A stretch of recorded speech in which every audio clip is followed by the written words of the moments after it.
எத்தனை கத்தி வந்தாலும் கல்வி மட்டும்தான் எதிரில் நிற்கிற ஒரே ஆயுதம். அந்த ஆயுதத்தை நம்ம எடுத்துட்டோம் அப்படின்னா நம்ம எதிர்க்கிற எந்த ஆயுதமும் இங்கே கிடையாது. இவ்வளோதான் பாயிண்ட். இதுதான் என்னோட பர்சனலாக நான் யோசிக்கிற அரசியல். ஏன்னா அதனால தான் லேபிளில் வந்து நான் சொன்னதே நீ ஜட்ஜ் ஆகிடுன்னு தான் சொன்னேனே தவிர நீ சண்டைக்கு போன்னு நான் சொல்லலை. All new Vivo V50e, crafted for luxury and designed for elegance. Buy now. தளபதியில் ஒரு சீன் வரும்ல, இது சூர்யா சார் வரசாதிங்க அப்படின்னு ஒன்று வரும். இது சூர்யா சார் வரசாதிங்க. அப்புறம் தொடரா பார்க்கலாம் இதெல்லாம் வந்து அந்த பாட்டு மியூசிக் போட்டுட்டு அந்த விஷுவல்ஸை சந்தோஷம் நான் ப்ளே பண்ணி கட்டுறாரு. சூரியன்னா நெருப்பு போல. ஸோ ஒரு நெருப்பு மாதிரி நான் இருக்கேன் அப்படின்னா நெருங்கிப்பாரு பார்ப்போம். அசுரன் வந்து எனக்கு ரொம்ப மெமரபிளான ஒரு சாங். அந்த பாட்டை நம்ம ப்ராப்பராக எக்ஸிக்யூட் பண்ணது, அதுக்கப்புறம் அந்த பாட்டு கிடைச்ச ரிசப்ஷன்ஸ். நிறைய பேர் அந்த பாட்டு ஓடிச்சுன்னா கையில் அருவாள் எடுத்துகிட்டு வெளியில் போய் அவனையாவது வெட்டணும் அப்படின்னா, பாட்டை கேளுங்கப்பா, அது வெட்டுறதுக்கான பாட்டு இல்லை, வெட்டக்கூடாதுன்னு சொல்கிற பாட்டு. பாடல் எழுதணும் வரும்போது எல்லாம் சொல்லுவாங்க, நெருப்படா மாதிரி ஒன்று பண்ணலாம் சார், இது மாதிரி ஒன்று பண்ணலாம் சார்னு கேட்பாங்க. நான் சொல்லுவேன், நெருப்படால் ரஜினி சார் இருந்தார், சந்தோஷனா இருந்தாங்க, இவங்க 2 பேரையும் கூட்டுவாங்க, நம்ம திருப்பி அது மாதிரி ஒன்று பண்ணுவோம். ஸோ இந்த கொடி பறக்குதா அப்படிங்கிற பாட்டுமே அகெயின் வந்து அதுவுமே வந்து ஒரு கம்மிங் பேக் தானே, ஒரு ரெடம்ஷன் தானே அந்த பாட்டுமே. பிகாஸ் ஏன்னா அவருமே நீங்க சொல்ற மாதிரி ஒரு ரைட்டர் தான். எனக்கு அவர் one of the inspiration for writing songs. எழுதுனது எல்லாமே ஹிட் ஆயிடுச்சான்னு கேட்டிங்கன்னா எனக்கு தெரியல, அப்படி என்னால் சொல்ல முடியாது. எல்லா பாடல்களும் நம்ம ஹிட் பாடல்களாக கொடுத்துருக்கோமானா இல்லை. நான் வந்து சிங்கர் கிடையாது, நான் வந்து ப்ராப்பராக சாரிகாமா பதனிசா கிடையாது. கேரண்டியுடன் பிகாம், பிசிஏ, பிபிஏ, பிஎஸ்சி படிக்க JNN college of arts and science Chennai. மேம்படுத்தப்பட்ட சமூக பொருளாதார வளர்ச்சி அடைய மக்களுக்கு வழிகாட்டுவதே மக்கள் நீதி மையத்தின் முதன்மை பணி. த்ரூ தி இயர்ஸ்ல வந்து உங்களுடைய லிரிக் ரைட்டிங் வந்து இவ்வளவு இவால்வ் ஆகியிருக்கு. அது அருண்ராஜா எழுதுறாருன்னா அதில் என்ன ஸ்பெஷாலிட்டி அப்படின்னு சொல்லி வந்து நம்ம நிறைய பார்த்தது. இந்த மாஸ் ஹீரோஸுக்கு வந்து எழுதுற நம்பர்ஸ், கொடியில் வந்து நீங்கள் எழுதுன கொடி பறக்குதா பாட்டுக்கு நான் ஒரு பெரிய ஃபேன். நான் அஃப்கோர்ஸ் நான் நிறைய லிரிக்கல் டிகோடிங்கும் என்கிட்ட இருக்குது. அதோட இன்டென்ட் பற்றி நம்ம பேசலாம். ஒரு பெரிய ஹீரோக்கு எழுதும்போது அவங்களுக்குன்னு ஒரு மாஸ் ஆடியன்ஸ் இருக்காங்க, அவர் மூலியமாக அந்த பாடல் சொல்லப்பட்டால் அது பெரிய வெகுஜனத்துக்கு போய் சேரும் அப்படிங்கிற ஒரு கணக்கு இருக்குது அதுக்கு பின்னாடி. ஆனால் உங்களுக்கு ஒரு பெரிய ட்ராக் ரெக்கார்ட் இருக்குது. இது வந்து நீங்கள் கண்டிப்பாக ரியலைஸ் பண்ணியிருப்பீங்கன்னா என்னன்னு தெரியல. அதிக நம்பர் ஆஃப் ஹிட் சாங்ஸ் கொடுத்த ஒரு லிரிக் ரைட்டர் கம் டிரெக்டராக இருக்கிற ஸ்பேஸில் இருக்கிற ஆள் வந்து நீங்கள் தான். இல்லை சார், தனுஷ் சார் தான் அதில் இருக்கார். ஆப்வியஸா இல்லை, அவர் எழுதுன ஒரு ஜான்ரா வந்து ஒரு எப்படி சொல்கிறது, அதுலேயும் நிறைய விஷயங்கள் இருக்குது, கிளாசிஃபிகேஷன் இருக்குது. அஃப்கோர்ஸ் நான் என்ன சொல்கிறேன்னா, எழுதின பாடல்கள் எல்லாம் ஹிட் ஆகுது அப்படிங்கிற ஒரு பெரிய கிரெடிட் உங்கள்கிட்ட, மேஜர் கிரெடிட் இருக்குது. ஸோ இந்த பாயிண்ட் பற்றி நீங்கள் வந்து யோசிக்கிறது உண்டா? என்னைக்காவது உங்கள்கிட்ட யாராவது வந்து உங்களை பற்றி சொல்லியிருக்காங்களா? இல்லை, ஹிட் ஆகுதுங்கிறது சந்தோஷமான விஷயம். அது அவ்வளோதான். அதுக்கு ரியாக்ட் பண்ண முடியும் இல்லை, அதுக்கு எழுதுனது எல்லாமே ஹிட் ஆயிடுச்சான்னு கேட்டிங்கன்னா எனக்கு தெரியல, அப்படி என்னால் சொல்ல முடியாது. எல்லா பாடல்களும் நம்ம ஹிட் பாடல்களாக கொடுத்துருக்கோமானா இல்லை. மேக்ஸிமம் நம்பர்ஸ் வந்து ஹிட் ஆகுது. நான் சொல்ல வந்து பெரிய ஹீரோஸுக்கு எழுதின பாடல்கள் எல்லாமே வந்து ஹிட் நம்பரா மாறி இருக்கிற ஹீரோஸ் பாடல் ஒரு கிரெடிட் இருக்கு. என்னன்னா அதுக்கு என்ன, நான் எப்பவுமே எனக்கு பாடல் எழுதணும் வரும்போது எல்லாம் சொல்லுவாங்க, நெருப்படா மாதிரி ஒன்று பண்ணலாம் சார், இது மாதிரி ஒன்று பண்ணலாம் சார்னு கேட்பாங்க. நான் சொல்லுவேன், நெருப்படால் ரஜினி சார் இருந்தார், சந்தோஷனா இருந்தாங்க, இவங்க 2 பேரையும் கூட்டுவாங்க, நம்ம திருப்பி அது மாதிரி ஒன்று பண்ணுவோம். இதுதானே, நான் மட்டுமே அதில் என்ன பண்ணிட முடியும், கருவியா இருக்க முடியாது. அதில் நான் ஒரு டூல், அவ்வளோதான். இப்போ நீங்கள் வந்து ஒரு தபேலா ஒரு பாட்டில் வாசிக்கிறீங்க, அந்த பாட்டு ஹிட் ஆகிடுச்சுங்கிறதுக்காக எல்லா பாட்டிலையும் தபேலா வாசிக்க முடியாதுல்ல. இல்லை, தபேலாவால் தான் பாட்டு ஹிட் ஆச்சுன்னு சொல்ல முடியாதுல்ல. நான் அப்படி ஒரு டூலாக தான் பார்க்குறேன். என்னோட லிரிக்கு அது ஒரு எமோஷனை கடத்துறதுக்கான ஒரு டூல். இப்போது இந்த லாங்குவேஜ் புரியாதவங்களுக்கு அது என்னவா தெரியும், தமிழில் புரியாத ஏதோ ஒரு மொழிக்காரங்களுக்கு இந்த லிரிக் அவங்களுக்கு ஒரு டூல், அவ்வளோதான். அந்த லிரிக் அவங்களுக்கு புரிகிற மாதிரி சந்தத்துலேயும் சவுண்டிங்காகவும் இருந்துருச்சுன்னா அது அவங்களுக்கும் திருப்பி பாட வரும். என்னோடய வாய்ஸ் ஆஸ் அகெயின் ஒரு டூல். நான் வந்து சிங்கர் கிடையாது, நான் வந்து ப்ராப்பராக சாரிகாமா பதனிசா கிடையாது, நான் வந்து ஒரு மாதிரி ஷவுட்டர் தான், சிங்கர் கிடையாது. ஸோ அப்படிங்கும்போது அந்த ஷவுட்டிங்கை ப்ராப்பர் எமோஷனலாக என்னால் அதை கன்வெர்ட் பண்ணும்போது இட் ஒர்க்ஸ். ஸோ சும்மா கற்றுனாலும் ஒர்க் ஆகாது, அதில் விஷயம் மட்டும் இருந்தாலும் ஒர்க் ஆகாது. இது எல்லாமே ஏதோ ஒரு கலவையில் சேர வேண்டியிருக்கு. அப்படி ஒரு கலவையாக சேர்த்து கடைசியில் மிக்ஸ் பண்ணி மாஸ்டர் பண்ணுற மியூசிக் டைரக்டர்ஸ்க்கு தான் அது வந்து போய் சேரும். ஸோ அதே இதை திருப்பி ஒர்க் அவுட் பண்ண முடியுமான்னு கேட்டால் முடியாது, ரீமேக் கூட பண்ண முடியாது. இப்போ நீங்கள் நான் அதே பாட்டை தெலுங்கில் பாடியிருப்பேன், அதே பாட்டை ஹிந்தியில் பாடியிருப்பேன். இப்போ அதுவே அதே ஃபீல் அங்கே கொடுக்குமான்னு எனக்கு தெரியாது. கரெக்ட். ஸோ அப்போ obviously there is something in this particular song. அது மாதிரி ஒரு யூனிக்கான சாங் நம்மளால் க்ரியேட் பண்ண முடியுமா? Yes we can. அதுக்கு ஒர்க் பண்ணணும். இது என்ன எமோஷனுக்கான பாட்டு, இது எப்படி தேவைப்படுது, இந்த எங்கே மாதிரியான மியூசிக் இதில் நம்ம ஒர்க் பண்ண போகிறோம், அதில் என்ன மாதிரியான லிரிக்ஸ் ஒர்க் பண்ணால் நல்லாயிருக்கும், அப்படி தான் அது நம்ம யோசித்து இதை கிராஃப்டாக யோசிக்கும் போது ஒர்க் ஆகும். கம்பேரிட்டிவாக யோசித்தா ஒர்க் ஆகாது. இது என்னோட ஸ்ட்ராங் பிலீஃப். இப்போது காவாலா மாதிரி ஒரு பாட்டு வேணும்னு கேட்டாங்கன்னா வராது. அதுக்கு நீங்கள் காவாலா மாதிரி ஒரு டியூன் கொடுங்கன்னு கேட்பேன். டிபெண்ட்ஸ். அது வந்து அது அந்தந்த கிரியேட்டர் யார் அதோட ஒரிஜினல் கிரியேட்டரோ அவங்கள்ட்ட கேட்க வேண்டியது. எழுதுனவங்கெல்லாம் நாங்கள் சும்மா அதில் அக்கம்பெனி தான். கரெக்ட். அப்போ என்கிட்ட வந்து அதில் லிரிக்ஸே இல்லைன்னா கூட காவலாம் நல்லா தான் இருந்திருக்கும். லிரிக்ஸே போடலைனாலுமே தன்னாலே எனக்கு அதை கேட்டு முடிச்சுட்டு என்னால் எழுத முடியல. வெறுமனே அவர் கொடுத்த அந்த டியூனை கேட்டுட்டு அதுக்கு எழுத முடியல. ஏன்னா அதுவே எனக்கு பிடிச்சி போய் மைண்டில் ஏறி உட்காந்துருச்சு. இப்போ நான் இதை நீங்கள் ரிலீஸ் பண்ணுறது ஏங்க இதே ரிலீஸ் பண்ணாலே நல்லா இருக்குமே அப்படி இருந்துச்சு. நான் உட்காந்து பாடிக்கிட்டு இருப்பேன். அதை தாண்டி ஒரு விஷயம் பண்ண வேண்டியதாக இருக்கு. அதை பிரேக் பண்ணி நம்ம ஒன்று ஒர்க் பண்ணுறதுக்கே முடியாத ஒரு அளவுக்கு அது பயங்கர பவர்ஃபுல்லான மேக்னெட். நீங்கள் சும்மா மண் துகளாக இருந்தால் கூட ஒட்டிக்குவீங்க. அதில் போய் லைட்டாக நீங்கள் ஒரு சின்ன தரையில் கிடக்கிற மணல் துகளில் இருக்கிற இரும்பு இருக்கும்ல, அது போதும். அது அந்த மேக்னெட்டிக் தட் டசன்ட் மீன் இந்த மண் துகளில் இருக்கிற இதுதான் காரணம்னு சொல்ல முடியாது. உள்ளார ஒரு கோரில் எலமெண்ட்டில் ஒரு மேக்னெட் இருக்கணும். அப்போ எல்லா பாட்டுக்குள்ளாரே அந்த மேக்னெட் இருக்குது. அப்போ தான் அந்த பாட்டு ஹிட் ஆகுது. சூப்பர். ஆக்சுவலாக இதோட இன்டென்ட் என்னன்னு தெரிஞ்சுக்கிறது தான் நான் வந்து இந்த கேள்வியை கேட்டேன். ஏன்னா நிறைய நேரங்களில் பாடல்கள் ஹிட் ஆகும்போது அந்த பாட்டை பற்றி பேசுவாங்க, அந்த பாட்டில் வந்த இசையை பற்றி பேசுவாங்க, அந்த நிறைய ஃபேக்டர்ஸ் பேசுவாங்க. பட் அருண்ராஜா எழுதின இந்த பெரிய ரோஸுக்கான பாடல்கள் எல்லாமே வந்து அதில் இதுவும் சார்ந்த விஷயங்கள் இருக்குன்னு நீங்கள் சொல்கிறது தான் வந்து ரொம்ப சூப்பராக நான் பார்க்குறேன். ஸோ இப்போது முதல்ல சொன்ன மாதிரி ஒரு சில லிரிக்கல் பிரேக் டவுனுக்குள்ளே நம்ம போகலாம். ஒரு 5 பாட்டு வந்து அந்த பாட்டில் எனக்கு ஒரு சில விஷயம் பிடிச்ச ஒரு சில விஷயங்கள் வந்து எடுத்து கேட்குறேன். அதுக்கு பின்னாடி இந்த இன்டென்ட் நீங்கள் சொல்லலாம்.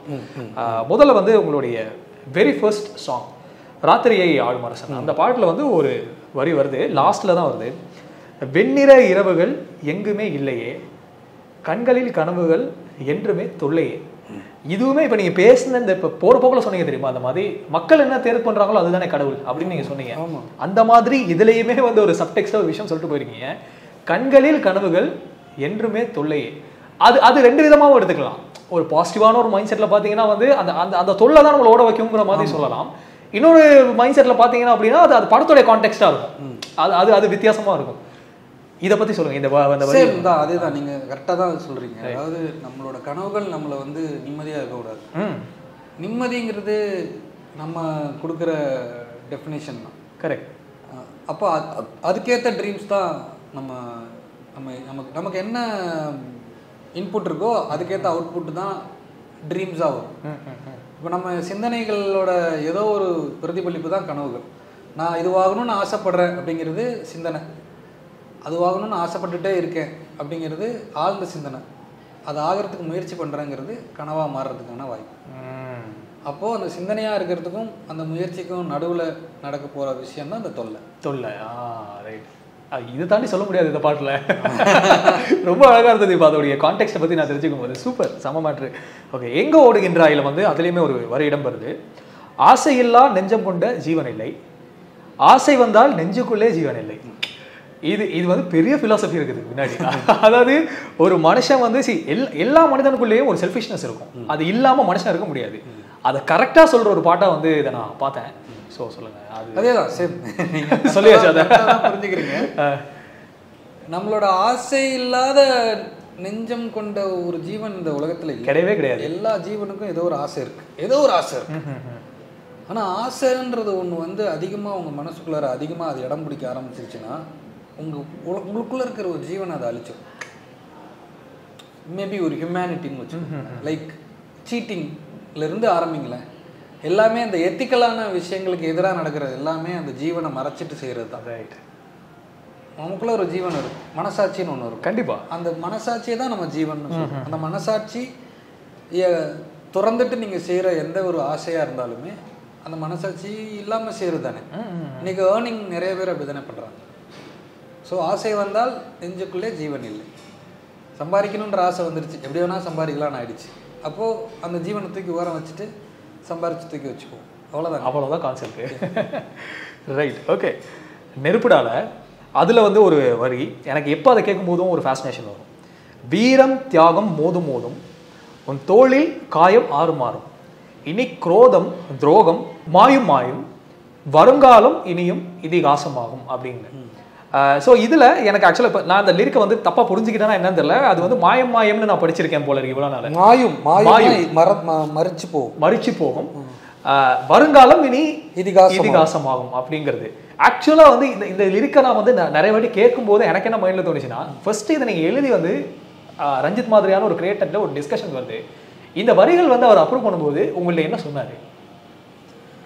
அவர் ஃபஸ்ட்டு இந்த ஃபுல் இதை வந்து நான் முடிச்சுட்டு அந்த மியூசிக் முன்னாடியே ரெடி, அது ஃபுல் பெட்டு ரெடி, அதுக்கு மேலே நம்ம போடுற வரிகள் தான். ஸோ அப்படி இருக்கும்போது சந்தோஷம் நான் வந்து இது ஒரு தடவை பாடி காட்டுறான்னாரு. நான் எனக்கு தெரிஞ்ச சந்தத்தோட இதை வச்சுட்டு நான் ஒரே மொனோட்டனஸாக அதை ஒரு டிசைட் பண்ண. அதை அவர் வந்து இங்கே இப்படி பண்ணு அங்கே அப்படி பண்ணுன்னு சொல்லி ஃபுல்லாகவே அவர் மியூசிக்கில் அது வந்து ஒர்க் அவுட் பண்ணார். ஃபுல்லாக கேட்டுட்டு அவர் எந்திரிச்சு போயிட்டார். அவ்வளோதான், ஓகே முடிச்சிருங்க, ரெக்கார்ட் பண்ணிடுங்கன்ட்டு போயிட்டார். அவ்வளோதான், வேறு எதுவும் சொல்லலை. ஒரு டிஸ்கஷன் நடந்ததா அந்த மாதிரி? எதுவுமே நடக்கல. அந்த பாட்டுக்கு எதுவுமே நடக்கல.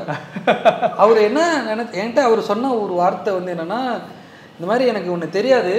ஸோ ஃபஸ்ட்டு சந்தோஷ் உன் பேரை சொல்லும் போது எப்படா உன்கிட்ட வேணான்னு நான் உன்கிட்ட எப்படி சொல்கிறது, எனக்கு பழக்கம் இல்லாமல் நான் அப்படி உங்களோட ஒர்க் பண்ணுறது தெரியாமல் இருந்தேன்.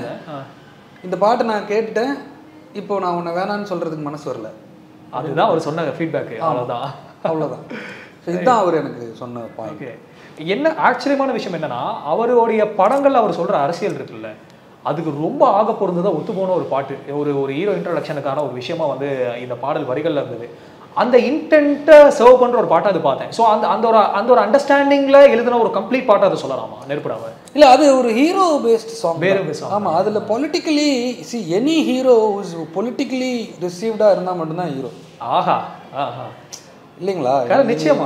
ஒருத்தர் ஏன் நான் ஹீரோன்னு ஒத்துக்கணும், வர்ஷிப் பண்ணணும், அவரை ஏன் ஒத்துக்கணும் சொல்லுங்க? அப்போ அவர் வந்து பொலிட்டிக்கலி ஈக்குவலாக இருக்கிற ஒருத்தராக இருந்தால் தானே நான் ஹீரோவாகவே பார்ப்பேன். அப்போது எங்கள் வீட்டை பொறுத்த வரைக்கும் எங்கள் அப்பா என்னை எல்லாருமே ஈக்குவலாக தான் பார்ப்பார். அவர் நமக்கு ஒரு ஹீரோ, அவர் தானே நமக்கு ஹீரோ. ஆமாம். அப்போது யார் நம்மளை வந்து சமமாக பார்க்கணுன்னு நினைக்கிறாங்களோ அவங்க நமக்கு ஹீரோ. இப்போ நம்மளோட அந்த ஈக்குவலான ஒரு ஃபீலுக்காக தியாகம் பண்ண ஒருத்தராக இருக்கும்போது, தன்னுடைய இளமையை தியாகம் பண்ண ஒருத்தராக இருக்கும்போது அவரை நான் எப்படி கொண்டாடுவேன்? இதுதான் அந்த கேரக்டருக்கான டெஃபினிஷன். எனக்கு தளபதியில் ஒரு சீன் வரும்ல, இது சூர்யா சார் வரசாதீங்க அப்படின்னு ஒன்று வரும். அப்புறம் தொடரா பார்க்கலாம் இதெல்லாம் வந்து அந்த பாட்டு மியூசிக் போட்டுட்டு அந்த விஷுவல்ஸை எனக்கு அவர் ப்ளே பண்ணி காட்டுறாரு. இவர் நம்ம சந்தோஷம் நான் ப்ளே பண்ணி காட்டுறாரு.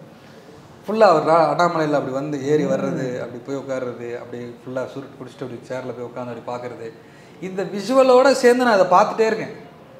தளபதியில் அவர் சண்டைக்கு போகிற விஷுவல் நான் பார்க்குறேன்.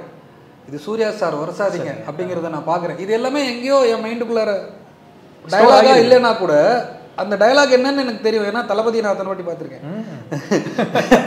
அப்போது அந்த டயலாக் என்ன, இது சூர்யா சார் வரசாதீங்க, ஓகே. அப்போது சூரியன்னா நெருப்பு போல. ஸோ ஒரு நெருப்பு மாதிரி நான் இருக்கேன் அப்படின்னா நெருங்கிப்பார் பார்ப்போம் அப்படின்னு ஒரு சவாலாக அதை ஆரம்பிப்போம். அது அந்த நேரத்தில் உருவாகிற தாட் ப்ராசஸ் தான். இப்போ நீங்கள் அந்த மாதிரி என்னை யோசிக்க சொன்னீங்கன்னா நான் யோசிப்பேனான்னு தெரியாது. சூப்பர். ஸோ அஃப்கோர்ஸ் நெருப்புடா பற்றி எனக்கு வந்து அது ஒரு ஹீரோ எலிவேஷன் சாங் அப்படிங்கிறதாண்டி ஒரு பெரிய ரெபிலியஸ் சாங்காக தான் வந்து அந்த பாட்டை நான் பார்த்தேன். அதுக்கு அடுத்தபடியாக நான் வச்சிருக்க பாட்டு வந்து கொடி பறக்குதா. அதான் முதலே உங்கள்கிட்ட பேசும்போது சொன்னேன் வந்து என்னுடைய அந்த பாட்டுக்கு ஒரு பெரிய ஃபேன் நான்.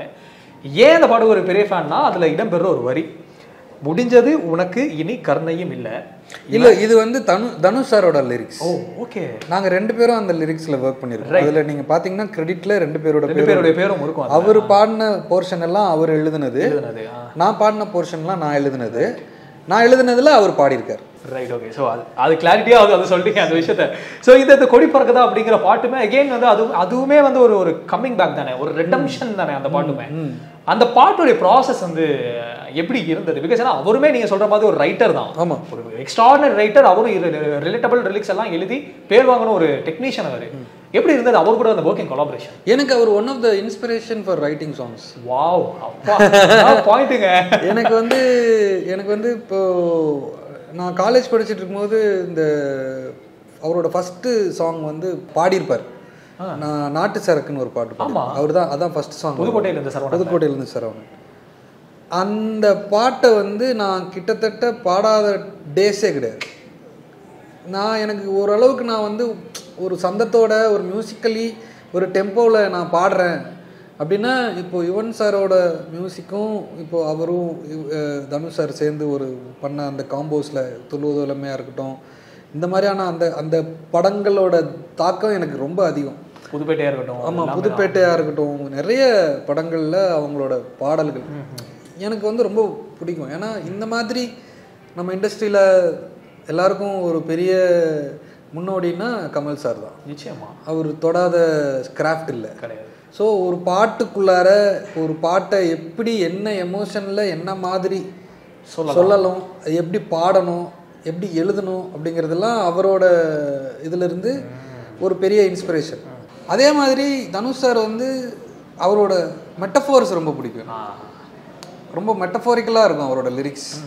அது எல்லாமே எனக்கு ரொம்ப பிடிக்கும். ஸோ இது எல்லாமே நம்ம ஒரு விஷயங்களை ரிப்பீட்டடாக கேட்டு கேட்டு கற்றுக்கிட்டு நம்ம அதை உள்ளார பண்ணி அதை எங்கே நம்ம வேறு மாதிரி அதை எக்ஸிக்யூட் பண்ண முடியுங்கிற வாய்ப்பு கிடைக்கும் போது அதை பண்ணும்போது அவர் கூட சேர்ந்து ஒர்க் பண்ணுற ஒரு ஆப்பர்ச்சுனிட்டி எனக்கு கிடைச்சது வந்து ரொம்ப பெரிய ஆப்பர்ச்சுனிட்டி எனக்கு. அது அசுரன் வந்து எனக்கு ரொம்ப மெமரபிளான ஒரு படம், ஒரு சாங். அது வந்து வெற்றி சார் கூட ஒர்க் பண்ணணும்னு ரொம்ப நாளாக ஆசைப்பட்டு இருந்த ஒரு விஷயம் யோசிச்சுட்டு இருந்தப்போ அப்படி ஒரு பாட்டு கிடைச்சிது. அந்த பாட்டை நம்ம ப்ராப்பராக எக்ஸிக்யூட் பண்ணது, அதுக்கப்புறம் அந்த பாட்டு கிடைச்ச ரிசப்ஷன்ஸ், அது நிறைய பேர் அந்த பாட்டு ஓடிச்சுன்னா கையில் அருவாள் எடுத்துகிட்டு வெளியில் போய் அவனையாவது வெட்டணும். பாட்டை கேளுங்கப்பா, அது வெட்டுறதுக்கான பாட்டு இல்லை, வெட்டக்கூடாதுன்னு சொல்கிற பாட்டு. அந்த பாட்டை கேட்டுட்டு வெட்டப்போறேன்னு எல்லாரும் கமெண்ட் போடும்போது எனக்கு என்ன அப்போ அந்த அளவுக்கு அதோட ரேஜ் அவங்களுக்கு புரிஞ்ச அளவுக்கு அதுக்குள்ளே இருக்கிற அந்த மீனிங்கை வந்து அவங்க மிஸ் பண்ணுறாங்களோ அப்படின்னு எனக்கு தோணுச்சு. அடுத்து வந்து அஃப்கோர்ஸ் காலால கற்றவை பற்றவை நீங்கள் சொன்னது தான், அந்த கற்பித்தல் அப்படிங்கிறது எவ்வளோ இம்பார்ட்டன்ட் அப்படின்னு சொல்லிட்டு இது வந்து உங்களுக்கு அந்த 4 லைன் மட்டும் கபிலன் சார் எழுதுனது. ஆமாம், ஓகே. அது வந்து இந்த 4 லைன் வந்து டீசரில் வரும். அந்த கற்றவை பற்றவை, ரைட், ஆமா ஆமா, வா உன்னையும் மண்ணையும் வா, அது வந்து கபிலன் சார் எழுதுனது. அப்புறமா அந்த பாட்டுக்குள்ளார ரேப் போர்ஷன்ஸ் எல்லாமே நான் எழுதுனது. அந்த கபிலன் சார் எழுதின போர்ஷன் மட்டும் யோகி பி ரேப், ஆமா, அவருடைய வாய்ஸ்ல இருக்கும், அது பாடியிருப்பாரு. மற்ற போர்ஷன்ஸ் எல்லாம் நான் பாடி அந்த சாங் அந்த மாதிரி ஒரு காம்பினேஷன், ஒரு கல்பினேஷன்ல ஒரு வந்த பாட்டு தான் அது. அகைன் அதுலயுமே வந்து அந்த ஒரு கற்பித்தலோடைய இம்பார்ட்டன்ஸ் வந்து அதுல சொல்லப்பட்டிருக்கும் அந்த பாடலையுமே. அதோடைய கான்டெக்ஸ்ட் உங்களுக்கு சொல்லும் போது இந்த மாதிரி தான் பிரீஃபிங் கொடுக்கப்பட்டதா? லைக் வந்து ஒரு கற்றவை பற்றவை அப்படிங்கிற அந்த இதுக்குள்ள இருக்கணும் கான்டெக்ட்ல. ஆமாம், அப்படி தான் இருந்தது. பட் அகெயின் அது வந்து எப்படின்னா ரேஜ் அகெயின்ஸ்ட் ரேஜ், அதுவே அந்த கேட்டகரியில் தான் வருது. அந்த கேட்டகரி தான் வருது. யூ ஹாவ் டு, அதாவது எதிரி என்ன ஆயுதத்தை கையில் எடுக்கிறானோ அதுதான் என் ஆயுதம் அப்படிங்கிறது அதோட அர்த்தம். ரேஜ் அகெயின்ஸ்ட் ரேஜ் அப்படிங்கிறது. எத்தனை கத்தி வந்தாலும் கல்வி மட்டும்தான் எதிரில் நிற்கிற ஒரே ஆயுதம். அந்த ஆயுதத்தை நம்ம எடுத்துட்டோம் அப்படின்னா நம்ம எதிர்க்கிற எந்த ஆயுதமும் இங்கே கிடையாது. எல்லாம் அட்டகத்தி தான், எல்லாமே அட்டகத்தி தான். இவ்வளோதான் பாயிண்ட். இதுதான் என்னோட பர்சனலாக நான் யோசிக்கிற அரசியல். ஏன்னா அதனால தான் லேபிளில் வந்து நான் சொன்னதே நீ ஜட்ஜ் ஆயிடுன்னு தான் சொன்னனே தவிர நீ சண்டைக்கு போன்னு நான் சொல்லலை. ஜட்ஜ் ஆயிடு, உன்னை ஜட்ஜ் பண்ணுறாங்களா, நீயே ஜட்ஜ் ஆயி, அவ்வளோதான். எப்படி ஜட்ஜ் பண்ணுவாங்க? கரெக்ட். எல்லாரையும் ஜட்ஜ்மெண்ட்டை நீ தான் கொடுக்க போற. யார் தப்பு பண்ணாங்க, ரைட்டு, யார் ரைட்டு, என்ன ஏது, உன் மேலே இருக்கிற அந்த அடையாளத்தை, இன்னொருத்தன் கொடுத்த அடையாளத்தை நீ ஏற்றுக்க மறுக்கிறதுல ஆரம்பிக்கிறது உன்னோட சண்டை. அப்போ எப்படி மறுக்கணுங்கிறதுல இருக்கு. அப்போது உன் அடையாளம் என்னங்கிறது நீ சொல்லும் போது தான் நீ உன் மேலே கொடுத்துருக்கிற அந்த அடையாளம் மறுக்கப்படும். நான் சொல்கிற அடையாளங்கிறது உச்சமாக இருக்கணும். இதை தாண்டி ஒன்று இல்லை. அப்படின்னா அதுக்கு நோக்கி போகணும் நம்ம. அது ரேஜ் அகெயின்ஸ்ட் ரேஜ்ங்கிற அந்த கான்செப்ட் உள்ள வரும். சூப்பர். அது என்னோடது. ஓகே. இந்த கான்டெக்ஸ்ட் எல்லாமே எவ்வளவு பேருக்கு இது வந்து ஒத்துக்கொள்ளப்படும் அப்படிங்கிறது, எவ்வளவு பேருக்கு இது ஒத்துக்கொள்ளப்படாது அப்படிங்கிறதுலாம் எனக்கு தெரியாது. ஏன்னா அந்தந்த நேரத்துக்கான எமோஷன்ஸை அந்தந்த நேரத்தில் வெளிக்காட்டுறது ஒரு விதமான போராட்ட ஒரு போராட்ட குணம். ஏன்னா இன்னைக்கு நான் அடி வாங்கிக்கிட்டே இருந்துட்டு, அடிக்கும் போதெல்லாம் வாங்கிக்கிட்டே இருந்துட்டு, நான் படித்து முடிக்கிறதுக்குள்ளே என்னை அடித்து கொண்டுட்டானா, அப்போ அந்த நிலைமையில் நாம் இருக்கும்போது நம்ம திருப்பியும் சண்டைக்கு போக முடியாதுங்கிறது ஒரு பாயிண்ட் தான். எப்படியா இருந்தாலும் அடித்தானா அதுக்கு தீர்வு அடிக்கிறது இல்லை, அவ்வளோதான். நான் இப்படி தான் பார்க்குறேன். அடிக்க முடியாத இடத்துக்கு போகிறது தான் அதுக்கான தீர்வு. இந்த இடத்துக்குள்ள நான் நிற்கிறேன், என்னை நீ கண்ணாடி போட்ட புல்லட் ப்ரூஃப் கூண்டில் நீ ஏன் என்னை கூட்டிகிட்டு போ. நீ என்னை கூட்டிகிட்டு போ. நீ என்னை அடிக்கணும்னு நினைக்கிறியா, நீ என்னை கூட்டிகிட்டு போ.